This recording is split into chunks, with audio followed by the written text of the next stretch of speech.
I'm 71 and I have been married to Owen for 50 years. I'm Owen, I'm 84 years old and I've enjoyed marriage to Anne for 50 years. We met one evening. I understood that my brother was having a visitor for a fortnight and it was going to be a young girl from Yorkshire, Huddersfield. And so with two friends that first night we bought a large bottle of cider and went over to view the goods, see what had come down from the north. And as soon as we went in, the girl was sitting on the settee in the far corner, and I thought, well, this looks as if it's the right person for me. Owen was with two friends and they were both extremely good looking. And suave. And suave. And I was the ugly duckling. He was the ugly one. So he was the one that I went for. But I think when I saw him, I was 18 and Owen was 31. Yeah. And he was the one, I knew immediately he was the one I was going to marry. Well, I did actually ask you to marry me, didn't I? We were because sitting you on were this... not going to get round to it. I wasn't holding back particularly, but the thought hadn't crossed my mind at the moment. I mean, I knew I was going to eventually, but it was just a question of timing, wasn't it? 24 years ago, I was organising my parents' golden wedding. And I've done that. I've gone through that. And I think, wow, half a century of being married is there is no one thing that you can put your finger on, really. You actually got married and that was it forever.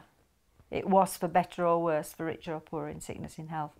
And when you went to that church and you got married, you weren't thinking, maybe this might last 5 years or 10 years. This was going to be forever till you died.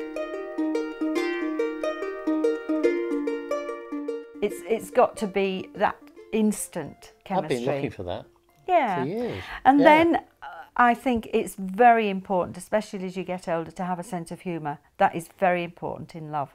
You've got to have a sense of humour. You've got to trust each other. And you've got to communicate. Got to be huge communication. Yeah. And apart from communicating, you've got to be able to listen, haven't you? Yes, dear.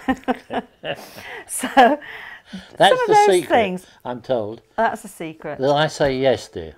That just makes all the difference. That's his answer. If not, I say, coming. I'm sure during the course of the day I say I love you 1 or 2 times or more. I don't put my arms around you as much as I should. And we have a little kiss every time in the morning when we get up, don't we? Sweet. Yeah, we're physical, okay? Yeah. You know, it's nice to hold hands, it's nice to kiss, isn't it? It's and nice when to we hug. go out, I'm afraid, may seem soppy, but we hold hands. It's probably to stop me falling over now, but... Are you a romantic, dear? Well, Anne would say not, actually. No, I would say not. But on the other hand, depends what you mean by romanticism, I think, because I associate it with places a bit together with you and with excitement. Now, I mean, to me, it's romantic seeing the sun come up on the beach in Bali at 5 o'clock in the morning when everything goes gold. Which is nothing to do with me. But I mean, Anne is with me. Not at 5 o'clock in the morning, I'm not. Yeah, we were. This is when we... okay. We did 2 mornings at 5 o'clock. It's absolutely brilliant.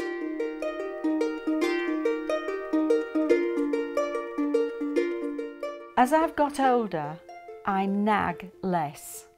A man just wants to have a woman he loves to listen to him, to demonstrate that love, that he's more important than she is. So this demonstration of love, I think, is putting the other person in front of what you would like. So Owen has always got to watch the television programme I like. So that is his demonstration of love, okay? If I say, right, tonight we're going to watch this, he's wonderful. He will watch. We were both very fortunate in coming from Christian families. We also got a lot out of we were at Christian schools basically. So it becomes a way of life, obviously, but you do have to look into it to appreciate the sort of finer points. It brings in the business of forgiveness. So if in a marriage you can bring that into it, because we've all done wrong things, and forgive one another, that is a bedrock for that sort of enduring love relationship. By the grace of God, we have kept a marriage alive together. It has got to come back to being comfortable with one another. The fact that we have made a decision not to be comfortable with anybody else, and that embraces the whole of one's character and personality. Yeah, we are still in love. We still love each other. We want the best for each other. But as I say, the miracle is that it has lasted for 54 years. That is actually mind-blowing, isn't it?